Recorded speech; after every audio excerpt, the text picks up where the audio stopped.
Seguimos en Cosa Pública 2.0, como le comentábamos al principio del programa, y de hecho lo habíamos anticipado desde ayer, que tendríamos el honor de que nos acompañara aquí en cabina Daniel Vázquez, uno de los más de 117 personas que fueron detenidas, la mayoría injustamente, decimos injustamente porque sí hubo algunas personas que participaron en el enfrentamiento con policía y supuestamente en algunos desmanes, pero eso no justifica en ningún momento el gran operativo represivo que ordenó el entonces gobernador Francisco Ramírez Acuña en contra de quienes asistieron a una manifestación. Y ya está con nosotros Daniel Vázquez, a quien le agradecemos enormemente que estés aquí con nosotros para volver a compartir tu testimonio tan importante. Daniel, bienvenido, buenas tardes. Muchísimas gracias, y gracias por la invitación y que esto se siga recordando, y aprovechando un abrazo a todos los radioescuchas, un saludo a todos por los 50 años. Muchas gracias, Daniel. Yo iba a festejarlos en los 30 años. Así es. Iba a ir al festejo. Y ahí no te pude ocurrió. Antes del testimonio, déjame hacer una breve introducción. La mayoría de los radioescuchas lo recordarán, pero para quienes no lo recuerden, justamente en respeto a quienes no tengan información completa, ese año, en mayo de 2004, México fue designado sede de un encuentro de jefes de Estado de la América Latina, el Caribe y la Unión Europea, y Guadalajara en concreto fue designada la ciudad donde se encontrarían, y esta cumbre ocurrió del 27 al 29 de mayo del año 2004. En paralelo, como venía ocurriendo en varias cumbres internacionales, distintas organizaciones que se oponían a los tratados de libre comercio, a los acuerdos cupulares, a las guerras como la invasión a Irak, y que se movilizaban buscando una alternativa a la globalización neoliberal, convocaron una serie de encuentros que llamaron el Foro Social aquí en Guadalajara, enlazando alternativas. Hubo talleres, conferencias, discusiones, debates y actividades culturales, y además se convocó una gran manifestación hacia el fin del cierre de las actividades tanto de la cumbre de jefes de Estado como de las actividades de este Foro Social, y esto ocurrió el viernes 28 de mayo por la tarde, una manifestación que salió desde la glorieta de la Minerva, pasó por el centro y finalmente sí llegó, aunque menguada en algunas crónicas que dicen que no llegó, pero sí llegó, y de hecho se llegó a leer el pronunciamiento en parte por Evo Morales, posteriormente presidente de Bolivia, en la plaza de los dos templos, en los templos de San Francisco y Aranzazú. Pero antes de llegar a esta plaza, un grupo de personas, jóvenes encapuchados, se enfrentaron con la valla de policías que estaba instalada en la avenida Juárez y 16 de septiembre, y aguantaron casi una hora. Nadie se explica por qué los dejaron tanto tiempo estar supuestamente agrediendo policías, porque en ese momento pudieron haber detenido en flagrancia a quienes supuestamente estuvieran confrontando a los policías y llevarles un proceso debido jurídico. No fue así, y después se ordenó un operativo que durante varias horas, no fueron minutos, durante varias horas estuvieron deteniendo indiscriminadamente a personas en el centro, pero no solamente en el centro, incluso en el Parque Morelos hubo detenidos a varias cuadras de donde ocurrieron los hechos. Y justo en este contexto es que es detenido Daniel. Daniel, después de esta introducción, ¿cómo ocurrió tu detención? Cuéntanos. La detención fue en 16 de septiembre en López Cotilla. Voy a entrar un poquito en contexto, ¿sí? Porque la gente va a decir, yo me encontraba ahí manifestándome. No, yo salí junto con mi hermana a Radio Universidad de Guadalajara, que era en el piso 12 anteriormente. El edificio administrativo Juárez y Enrique de Zerbe. Así es, ahí exactamente, ahí fui a recoger los boletos, fui acompañado de mi hermana. Como dato, yo tenía pocas semanas que me habían operado las cuerdas bucales, no podía hablar, y traía un cuadernito con el que me comunicaba. Recojo los boletos y, cosa muy importante, me anoto en la bitácora, precisamente de que llegamos ahí al piso 12. Salimos de ahí de la radio y caminamos rumbo al centro. Nunca estuvimos en la manifestación. ¿Tú sabías que había manifestación? Nos dábamos cuenta, obviamente, porque había bastante movimiento, pero digamos era a la calle aledaña, que creo que era en la avenida Juárez. Uh-huh. Entonces íbamos por López Cotilla, precisamente una farmacia. Sí. Yo lo que comento y siempre lo he dicho es que nos tocó estar en el momento y la hora menos indicado, porque al llegar al centro fue cuando iniciaron las redadas. Sí, entonces yo iba caminando y en ese momento es cuando empezaron a hacer las detenciones. Yo nunca, junto con mi hermana, vimos todo lo que está grabado, que yo ya lo vi obviamente, vi los videos y claro que hubo manifestantes que agredieron y concuerdo contigo que tuvieron todo el momento para detenernos en el momento. Sí, yo ya al pasar de los años creo que esto fue manipulado, maquillado totalmente para que Ramírez Acuña, en ese momento gobernador, tuviera como un fundamento y lo hizo una estrategia política. Coincido contigo. Ganó reflectores y exactamente. Le dio otro cargo político. Aspiraba a la presidencia. Exactamente, o sea, yo después ya de testimonios y de investigación y de información, y ahora sí de información, al día de hoy me doy cuenta que fue todo totalmente manipulado, con alevosía y ventaja, una cacería de brujas para tener herramientas para que la ciudadanía dijera, esos son unos delincuentes, y Ramírez Acuña hizo... Sí, los detiene, ¿no? Los detiene con total, lo pongo entre comillas, total ley. Una duda, Daniel, ¿a qué horas fue tu detención ahí en López Cotilla? La firma que tengo de la bitácora, que por cierto aquí la traigo la fotografía. En la UDG, la UDG fue a las 7:20 y tantos aproximadamente. Entonces antes de las 8 más o menos. Antes de las 8. Cuando a mí me detienen eran alrededor de las 7:40, entre 7:45, 7:50 y tantos, poquito antes de las 8. Empezó a llover. Sí, entonces todos los desmanes fueron mucho antes de las 8, creo que duró como alrededor de una hora. ¿Cómo fue específicamente tu detención? O sea, ¿tú estabas parado viendo los acontecimientos? No, yo iba caminando sobre López Cotilla, llegando casi cerca de 16 de septiembre. A la Plaza de la Tecnología. Ajá, exactamente, a la Plaza de Tecnología, llegamos en la esquina, en cuanto llegamos a la esquina, nomás sentí un golpe en la cabeza, un tolete, que llegaron por la espalda, los antimutines, los negros, yo les decía en ese momento, los negros, y llegaron por la espalda, empiezan a golpear, mi hermana se me abalanzó, o sea, gritaba, está enfermo, no le hagan daño, mi hermana menor de edad en ese entonces. ¿Tú qué edad tenías? 27. 27 años, hace 20 años. Sí. ¿Y no podías hablar? No hablaba, o sea, exactamente, no hablaba, literal, no podía hablar, recién operado las cuerdas vocales, una enfermedad que tenía en ese entonces. Sí, entonces me detienen, me levantan a rastras y me pasan, creo yo también fue una estrategia para hacer confusión, y me pasan a uno de los oficiales que estaban vestidos de camisa azul, que o sea, de civil.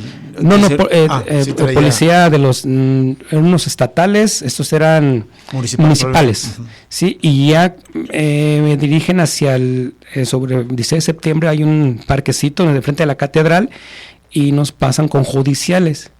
Y los judiciales nos suben a una camioneta.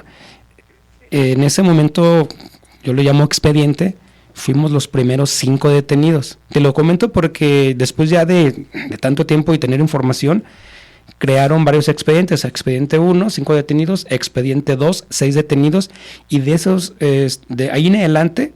¿Ya el resto? Ya el resto, por así decirlo, porque digamos de esos 2 expedientes solamente teníamos el cargo de robo calificado. En las primeras 5 detenciones. Ajá, en las 6 y en las 5 detenciones, y de ahí en adelante ya no tenían ese delito que era el más grave. El robo calificado. Eran delitos de pandillerismo. Era pandillerismo, resistencia particulares, daños a las cosas. Y que, corrígeme, Daniel, pero recuerdo haber leído los expedientes, prácticamente era un machote. O sea, solamente se cambiaban los nombres, sí, todas las demás imputaciones. Todo era igual, todo era igual. Todo era igual. Ya estaba preparado esto. Claro. Sí, todo era exactamente los mismos, solamente hicieron un cambio de nombres, tanto de los detenidos como de los oficiales que se supone habían detenido. En la cronología entonces te detienen, te llevan a frente a Catedral, que es Plaza Guadalajara, y ahí te entregan a judiciales. Sí. ¿Te suben un vehículo? Sí, nos suben a una camioneta en la parte de atrás. ¿Y te llevan a dónde? Y luego en ese momento llenaron la camioneta con los 5 de mi expediente y nos llevan a la calzada, a la Procuraduría. Que estaba en la calzada. Sí, en la calzada. Ahí. Y en el trayecto lo siguieron golpeando. Ahí en el momento nos tenían así, como boca abajo, agarrados con, ¿qué haces? Los pies encima, nos baja. Ahí de momento, fíjate, yo, a lo mejor inocencia mía, ¿no? Todavía iba en la camioneta y yo pensaba, yo no hice nada. Fíjate, confiaba en la justicia, en lo que dije, bueno, yo no hice nada. Todo se va a aclarar, ¿no? Sí. Claro, ellos llegan, oye, no, sabe qué, que se vaya, ¿no? pues total decepción. Llegamos a la Procuraduría y ahí fue donde inició, o sea, aparte de los antimotín, los golpes iniciados, ahí fue, digamos que... Ahí es donde hubo tortura en realidad. Hubo tortura tanto ahí en la Calzada, en la Procuraduría, como en la 14, en esos dos lugares. Ajá.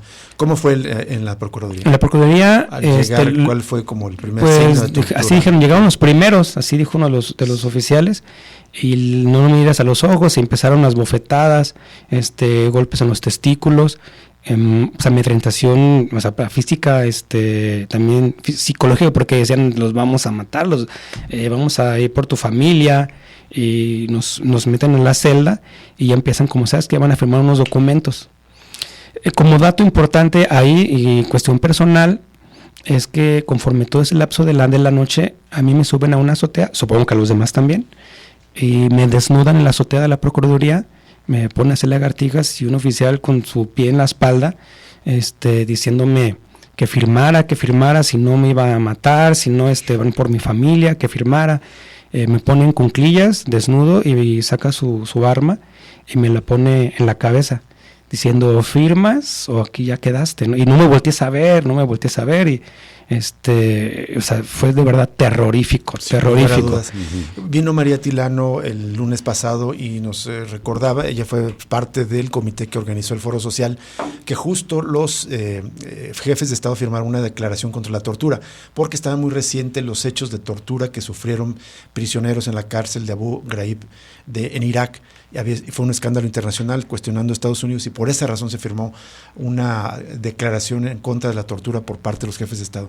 Mientras eso ocurría en Irak, prácticamente maniobras semejantes estaban aplicando las ustedes aquí. Sí, ahí inició todo.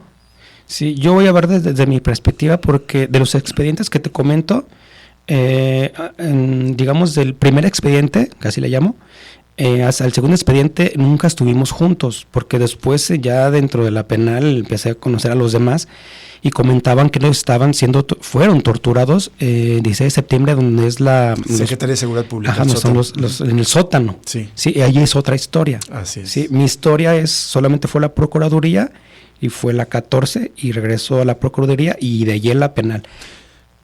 ¿Te pasan entonces a la 14? A la 14, ahí en pasa. La madrugada. En la madrugada, sí. 29, sábado 29. Ajá, en la madrugada del 29. También te golpearon. Sí, no, también fue increíble ahí. Yo estaba, puedo hacer pequeñas notas, yo estaba esposado con las manos hacia atrás y no creían que yo estuviera operado o enfermo. Dicen, no, es un mentiroso, un pendejo. ¿Para ese entonces tú habías escrito que estabas o pudiste hablar? No, yo antes, antes de que me esposaran, yo traía una hojita con mis datos, que por cierto en el momento se perdió, ¿no? Y uno de mis compañeros detenidos, pues también tuvo un poco de apoyo en que les daba mis datos, que también amedrentado, ¿no? Cosas relevantes de la 14 es que nos metieron en un cuarto, en una oficina donde había, pues una oficina de expedientes, cosas así, y estuvimos bastantes horas hincados, y nos tenían con las manos en la nuca, nos cruzaban los pies, se nos encimaban, doloroso, nos pusieron las bolsas en la cara asfixiándonos y nos golpeaban, creo yo, porque yo no vi nada metálico, nada de eso, creo yo, con expedientes, no lo sé, porque era algo, se sentía el golpe duro, pesado. O probablemente los directorios telefónicos que podría ser, sí, cosas así, cosas de ese, que no dejen huellas, ¿no? Fueron pero bastantes horas, querías que te hacían que te pararas, dices, no te paras, te va a ir peor. Imagínate después de 3-4 horas hincado, pues obviamente tus piernas no respondían. Te paraban y se te caían. Bueno, entre nos caíamos y si no te sostenías, te seguían con patadas y bofetadas, esos golpes en la nuca. Hubo un momento en la madrugada que dejaron entrar los antimotines. Dijeron, ahora sí, aquí están, son todos suyos. Entra uno y dicen, ahora sí, no, que muy bravos. Y empezaron ellos, ya, o sea, con su traje negro y todo, entraron con los toletes y nos empezaron a golpear ahí dentro de la oficina. Supuestamente los antimotines que estuvieron aguantando quizás la confrontación de la valla, un poco como venganza, supuestamente. Sí, así lo entiendo yo, como una venganza. Y dijeron, ahí los tienen, son todos suyos.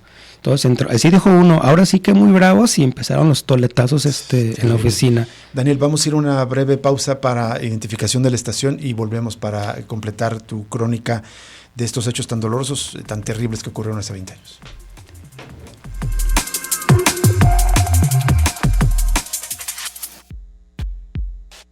Cosa Pública 2.0.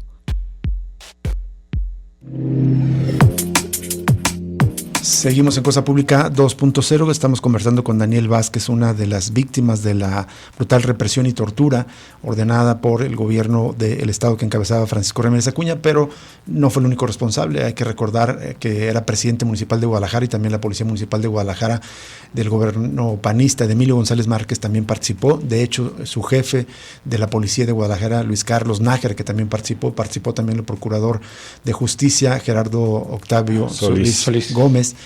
Todos ellos son responsables, pero el principal responsable político, porque era el jefe del grupo político que gobernaba en aquel entonces, es Francisco Ramírez Acuña, que actualmente de manera indecorosa, sin pudor alguno, está solicitando el voto para ser senador de la República. Lo bueno es que no va a ganar, de acuerdo a las tendencias, pero de eso estamos hablando con Daniel Vázquez, y su testimonio particular está contado de manera general en un informe especial que emitió la Comisión Nacional de Derechos Humanos, donde detalla justamente todos estos tratos crueles y degradantes, así lo calificó la Comisión Nacional de Derechos Humanos. Te pasan, Daniel, te detienen en el centro, te pasan a las oficinas de la Procuraduría en la calle Independencia y luego a las oficinas de la Procuraduría en la calle 14, donde te siguen golpeando, te regresan, dices, a la... Regresamos a la Procuraduría, ya prácticamente en la madrugada. ¿De ese mismo sábado? De ese mismo sábado, sí, ya estaba amaneciendo, nos llevan a la Procuraduría, nos meten nuevamente a la celda. Como otro dato, lo comentaba hace unos días con otros de los detenidos que nos encontramos, no recordaba ese momento, yo también lo tenía muy escondido. Ya amanecido, viene siendo ya el 30 entonces. El 30, sí, porque pasamos todo el sábado, todo. Sí, entonces el domingo 30. El domingo 30, el domingo 30 nos pasan a un patio y nos dicen desde antes, cierren los ojos, porque si los abren, aquí los vamos a matar. Y nos traían así, solamente a los de mi expediente. Nos cierran los ojos y nos ponen en un patio y solamente se escuchaban muchísimos flachazos. No sé, así como, no sé, pero era impresionante, así, clac, o sea, impresionante. Y pasos y mucho murmullo, o sea, voces bajitas, pero muchísimos murmullos y mucho flachazo. Y francamente yo pensaba, dije, ¿qué va a pasar? O sea, dije, aquí van a dispararnos, aquí nos van a dejar, no lo sé, en ese momento te pasaban muchas cosas por la mente, ¿no? De ahí nos regresan a celda y prácticamente el domingo muy temprano directamente ya nos llevaron a la penal, que es otra historia. Un custodio no te puede golpear, se supone que ahí deben tenerte un respeto, seas o no culpable, y fue lo mismo, golpes de los custodios. De los custodios. Llegaste entonces el domingo, llegaron los primeros ya, digamos, consignados, ¿no? Así es. A quienes sí les abrieron el expediente y los golpes fueron al llegar. ¿Cómo sí, fue? dijeron, dijo uno de los custodios, mira, ya llegan los primeritos, tienen bandera alta, refiriéndose al gobernador. Dice, sí, dice, pues aquí está su bienvenida, y la primera patada fue en los testículos.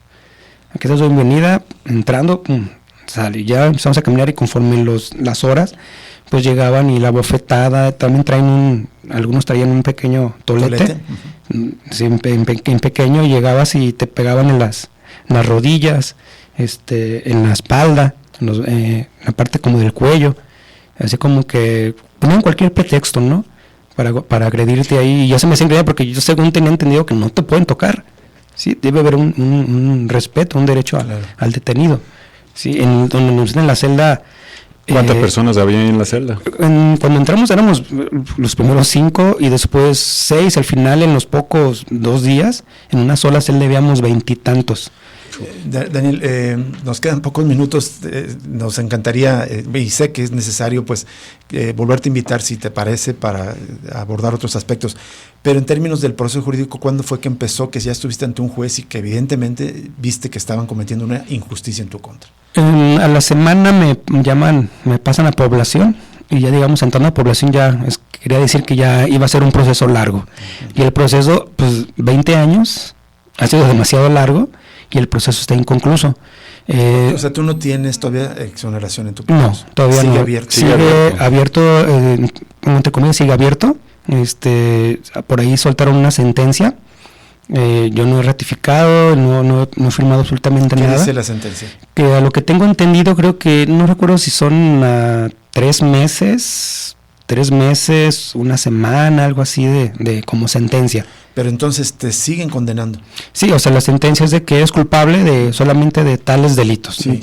Creo que se quedó pandillerismo y resistencia, algo así. O sea, digamos 2 o 3 cargos, o sea, mínimos por decir, está bien, sabes que ya te vas, pero con esos cargos. Obviamente yo no he aceptado nada y sigo pues peleando que se haga justicia. ¿Cómo estás peleando para que te ahorita de momento estoy sin abogado, se cansan, los abogados que tenía desde inicio se cansaron, algunos buscaban reflectores lamentablemente, ya sea cuestiones políticas, sí, y al ver que no había mucho reflector, pues empezaron a dejar los casos, ¿no? Después con un particular se cansó también, y ahorita estoy en un limbo sin una asistencia jurídica. Sí. ¿Las autoridades actuales podrían actuar? Es decir, tomar decisión y decir, bueno, hay una amnistía o algún tipo de perdón o algo. Yo creo que amnistía, fuese amnistía si se hubiera hecho algo. Sí, que eres inocencia, más bien. Supuestamente. Sí, no, yo no estoy buscando ninguna amnistía, yo estoy buscando que se haga justicia. Se me hace ilógico que yo estoy detenido simplemente por 2 testimonios de oficiales, testimonios, no fotos, no nada, claro. Contra fotografías, contra videos, contra la bitácora, ¿sí me explico? Sí, yo creo que en tu caso es casi paradigmático de las injusticias porque hay muchísimas evidencias de que no fuiste responsable de los delitos de que se te acusó. Te detienen, te presentan a la semana frente a un juez, este juez que dice, hay elementos supuestamente, sí, según sus criterios, para considerarte culpable, por lo tanto sigues en prisión. Nos lo dijiste fuera del aire, ¿cuánto duraste en prisión? Poco más de 1 año. ¿Saliste en qué fecha? No recuerdo la fecha, pero... junio 2005 aproximadamente. Sí, poco antes. Me acuerdo que todavía alcancé a pasar Navidad, algo así recuerdo, porque me tocó una Navidad en la penal y creo que ya la siguiente ya pude estar ahí con los familiares. Sí, pero más o menos por esas fechas, no tengo el dato. ¿Siguieron las torturas después? Fíjate que hubo una presión de vigilancia continua. No tengo casi bastante tiempo, pero algunos meses iba caminando y fotografías, coches que te seguían, pero cínicamente, no creas que, no, cínicos. ¿Después de que saliste? Sí. Yo creo que pensaban que era un delincuente de alta peligrosidad y yo creo que se dieron cuenta de que una persona común y corriente que iba a estudiar. Pero en la cárcel siguieron las... Sí, dentro de después de los meses, ya cuando nos pasan a población, ahí creo que ya fue como que ya le bajaron, digamos, unos rayitas a nosotros los detenidos, pues ya, digamos, los custodios nos trataron ya de otra manera, ya como una especie, entre comillas, de respeto. Hay que también recordar elementos de contexto. Inicialmente, no solamente fue la tortura y el dispositivo represivo en sí mismo condenable, sino un cerco mediático impresionante.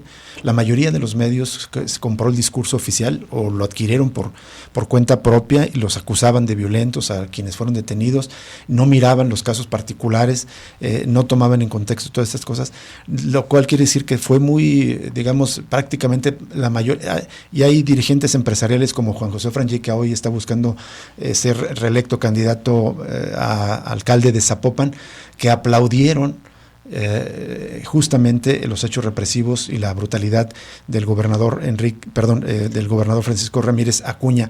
Pero conforme pasaron las semanas hubo, digamos, una red de solidaridad, de pronunciamientos muy importantes, incluso a escala internacional, de diputados de la Unión Europea, que vinieron a solidarizarse, a cuestionar al gobierno, y de alguna manera me parece que eso también contribuyó probablemente a que disminuyeran las agresiones. Sí, creo que ayudó, claro, bastante ayudó en eso, pero sin embargo se quedó conforme con el tiempo en bonitas palabras, ¿no? Porque realmente, sí, tienes razón, vamos a ver que no vuelva a pasar, ¿no? Sigue pasando. Sí, entonces, claro. Pues digo, aquí creo que no se ha llegado realmente a que organismos nacionales o internacionales de verdad se pongan a hacer un apoyo real, o sea... Es decir, no es que ya pasó, tu injusticia sigue vigente. Sigue vigente. ¿Para cuántos más de los detenidos? Hasta donde tengo entendido, ahora, a últimas fechas que encontramos algunos por ahí, algunos casos abiertos, siguen abiertos porque ya no se presentaron. Ya no quisieron saber nada de otro estado, lo dejaron abierto, entonces se puede decir que está ahí todavía. Uh-huh. Sí, pero esos detenidos pues no quisieron saber nada y están en otros estados, creo que hasta en otros países. Sí. Entonces quedó ahí como expediente abierto. Daniel, pues una pregunta de mi parte es, bueno, gracias por el testimonio, ¿qué relación ves tú entre lo que te ocurrió a ti y a cientos de personas hace 20 años con otros episodios que han ocurrido recientemente, en particular el Halconazo Tapatío el 5 de junio del 2020, donde también hubo detenciones arbitrarias, torturas, malos tratos a centenares de personas? Es lo que te comenté hace unos momentos, sigue pasando. O sea, entonces, si ese fue un suceso que marcó y estuvo los medios internacionales, nacionales, la Comisión Nacional, que sacó un expediente muy en particular, no recuerdo, un informe especial de 120 y tantos detenidos, solamente creo que 7 o 10 fueron comprobados de tortura de ese suceso. El mío está incluido ahí. Sí, pero de ahí más, claro que todos fueron torturados. Entonces, pues, ¿de qué sirve ese informe? ¿De qué sirve que los medios internacionales digan, no, oye, no lo hagan? Si no, creo yo que para que de verdad no se suscite, pues preparar mejor a los oficiales, a las corporaciones. Sí, o sea, lo que comentaste de eso el pasado, pues es porque no están preparados.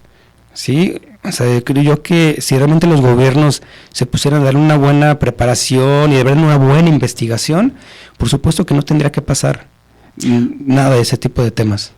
Bueno, y también si hay órdenes de por medio, pues sí podrían ocurrir cosas. Desde la cadena de mando, todo como estás comentando, llegó hasta Puente Grande, de alguna manera la orden de a estos denle trato especial, es decir, maltrato, ¿no? Terrible. Sí.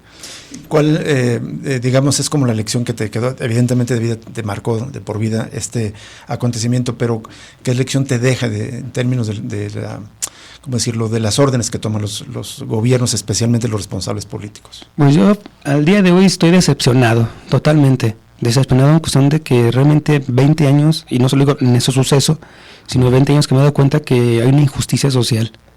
La gente no tiene nada de empatía a la sociedad, con todo lo que soy, me refiero en Jalisco, ¿no? Hay tantas cosas que están pasando,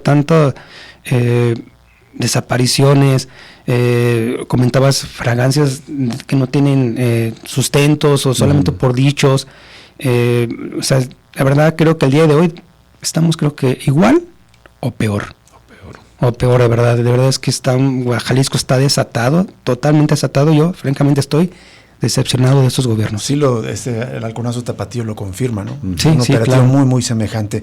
Daniel Vázquez, muchísimas gracias por aceptar venir con nosotros, recordar estos hechos tan dolorosos, evidentemente, y pues muy emotivos por el impacto que tienen, pero pues te agradecemos que nos ayudes a recuperar este hecho de memoria, y como dices, no es que quedó en el pasado la injusticia sigue reproduciéndose. Ojalá tu testimonio ayude, sirva a que esto termine y se haga justicia de una vez por todas contigo y todos los demás casos. Gracias por estar con nosotros. Muchísimas gracias. Vamos a una pausa y regresamos para cerrar Cosa Pública 2.0.